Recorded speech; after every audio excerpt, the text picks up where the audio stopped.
Going by records, Nigeria has around 202 trillion cubic feet of proven gas reserves, and only about 25% of this reserve being produced and developed for the nation. Now, our nation is also ranked 9th on the list of countries with natural gas in the world. On the continent, it's the highest, we are told. And yet, with this figure, is still the highest for gas flares among the gas flares country globally. The federal government has made it a priority to unlock and harness the potential of its gas resources and support sustainable economic growth and diversification. Now, more importantly, is the federal government's commitment to a national flare-out target by next year, 2020. This development has given rise to a Nigerian gas flare commercialization program that will add value to the gas resources for wealth creation.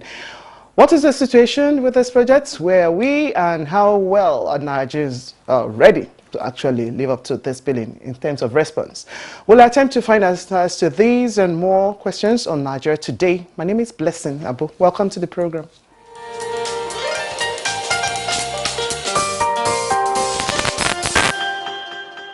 Yes, joining us to discuss the topic harnessing Nigeria's gas for wealth creation. I'd like to welcome first Justice Derefaka. He's the Program Manager, Nigerian Gas Flare Commercialization Program, Office of the Minister of State for Petroleum Resources. Welcome to the program, Justice. Thank you for having me. Also joining Justice on set is Charles Majomi.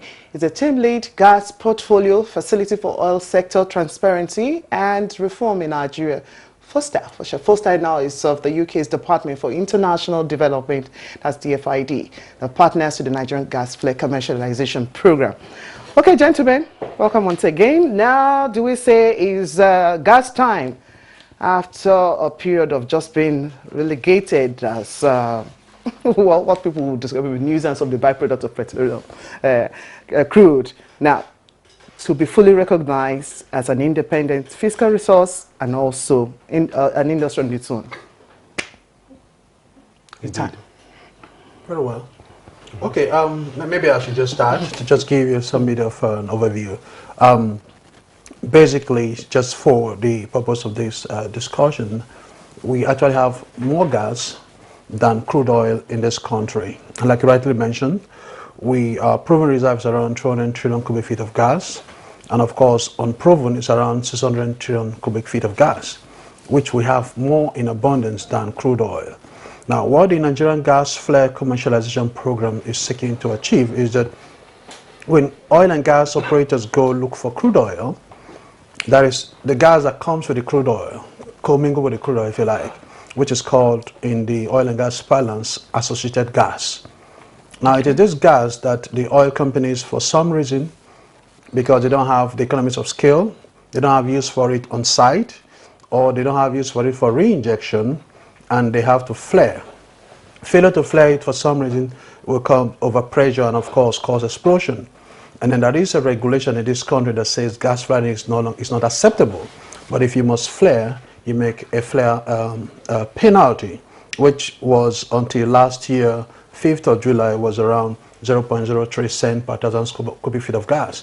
But Mr. President, of course, to give teeth to the Nigerian Gas Flare Commercialization Program to bite when we're back, is that he come up with a new regulation called the Flare Gas Prevention of Waste and Pollution Regulations 2018 to underpin the implementation of the Nigerian Gas Flare Commercialization Program. So in a nutshell, what the NGFCP is seeking to achieve is to convert this heated to wasted flare gas and convert it to wealth. So we are looking at excising our right in the Petroleum Act of 1969 in Section 9 and Section 11, and in particular paragraph 35B, where the federal government is saying they will take this flare gas from producers without payment of royalties and give it to competent third parties that will have the technology and of course the financial war chest to come up with innovative gas utilization projects and convert this flare gas instead of wasting it and convert it to what we call flare gas to market product like LNG, LPG, fertilizer, methanol, ammonia, urea, and the likes of it. Okay, fine. I know over the years, of course, despite the huge resource with gas, Flaring gas flaring has always been an issue for the nation, especially in the region where it's most The Niger Delta, yes. exactly. And for people now, we're actually giving, like you said, we're giving teeth to it to actually come in a much more economic viability. Let's share from what is already brought to the table. What are we expecting to see moving forward? Because this is an issue over time. People believe it's done much damage. We've not been able to harness that. We have this huge one, and nothing really is being done. What is going to change? Well, I think you have to view this program as opportunity meets necessity. Let me just first of all highlight for the audience why this program is so important. You know, Nigeria is facing one of its gravest threats in the form of a growing population without commensurate employment opportunities. And as long as you have an uneven balance between employment and unemployment and a rising population, you face the threat of security changes in the future. One low-hanging fruit solution to solving both our climate issue obligations globally and addressing the economic realities concerning the imperative of creating employment is to add value to our resources. This is a robust program that seeks to harness the economic value from a resource that has been flared on a daily basis, that will provide jobs, will provide value chains, will substantially impact on Nigerian GDP and growth, and position Nigeria as a market for petrochemicals and for products like liquefied petroleum gas, which is cooking gas, which would be which is very much needed in our population, which would replace more dangerous cooking fuels such as kerosene, which is causing Nigeria to be amongst the highest female mortality rates from cooking. It will decrease the need to cut down our forests and deforestation. So all around, it is a robust approach towards solving many different issues. Okay, let's step back from at least before we get to some of the things, that laudable things that already this aspect is going to be addressing. Of course, either to most of the complaints for those of you big players in the sector, the oil and gas sector, have been aspect of infrastructure. Of course, if we recall the several big wins. Because the third one aspect looked at gas revolution, exactly, and now trying to link it back to the economic growth outlook. What exactly will you be doing in terms of infrastructure? Those are deficits in infrastructure. Those are some of the things that major players, or at least those of you in the sector, have always complained about. You know, what I would say to that, and I'm sure Justice will have also something to say, is that infrastructure is a key element of any kind of local industrialization. Sure. You need infrastructure as a key enabler to all the activities that are envisaged.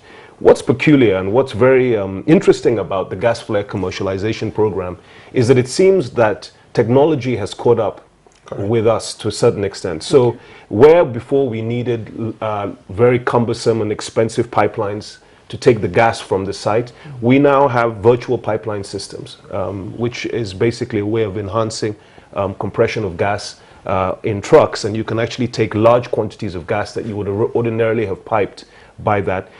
There's also a lot of skid-mounted technologies, micro petrochemical technologies that can be put up very quickly and very inexpensively, that weren't available several years ago. If technology has advanced this for us, well, Justice could take that as well, if and you have any addition.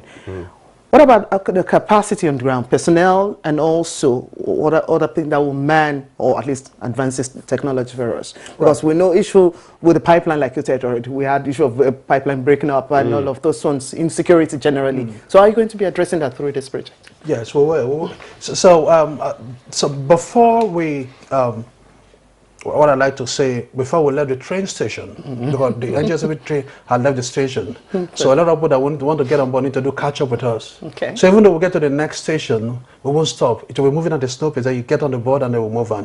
When we're looking at the design of the NGFCP, we look at it holistically.